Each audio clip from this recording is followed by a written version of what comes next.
Today I'm going to be showing you a really cool way that you can impress your friends or family.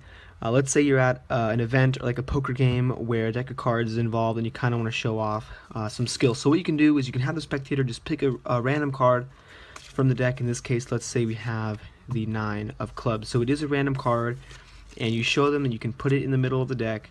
And you're not kidding about that. The card is indeed in the middle of the deck, and you show that to them. And then from here you show them that you can put the card in the middle and then also shuffle up the deck a little bit to get the card mixed up.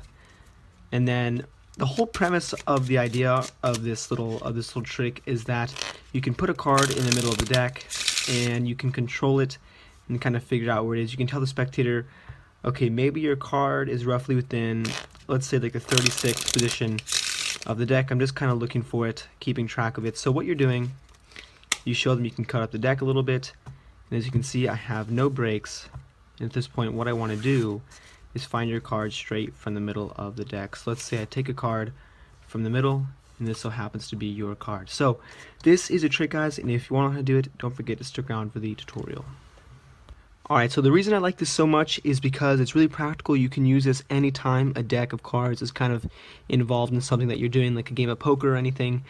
And anyways, all it really was that I showed you guys was just a compilation of different card control techniques kind of put into one routine. So to start it off, what I did was you could have the spectator pick a card, or you can just pick one out for like demonstration purposes.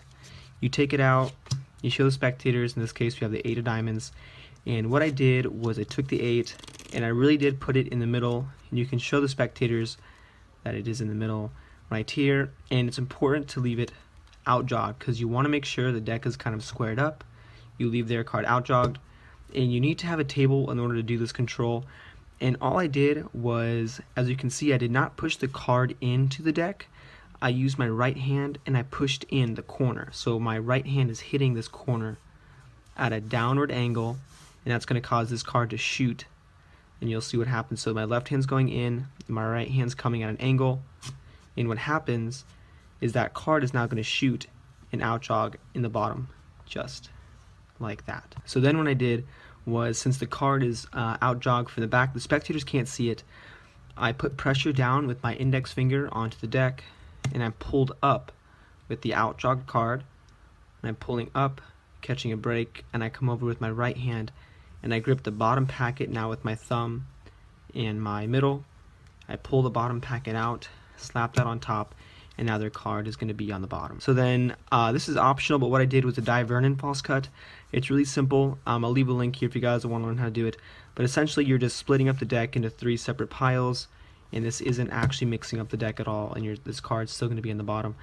And then at this point I picked up the deck and I told the spectators to misdirect them that I'm just going to try to keep control of this card even though I'm shuffling it up.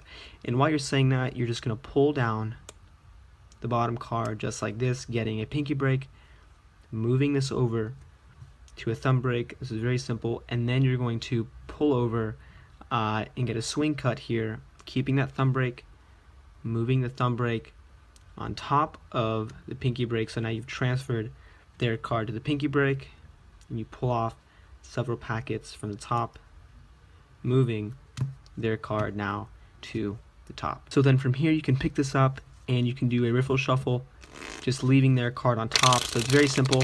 Their card is going to stay on top as long as you end up leading with the right hand on top. So their card's still staying up there.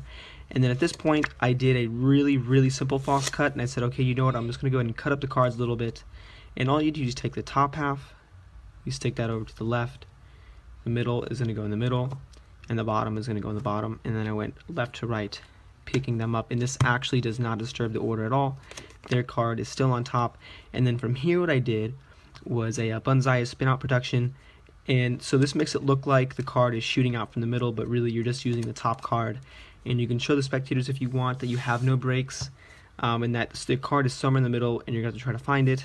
And then from here I'll leave the link on the screen for the Banzai spin out production, but essentially you're just gripping the cards, separating the decks into 2 just like this, and your index finger is going to be gripping this top card, so you separate it from the left packet.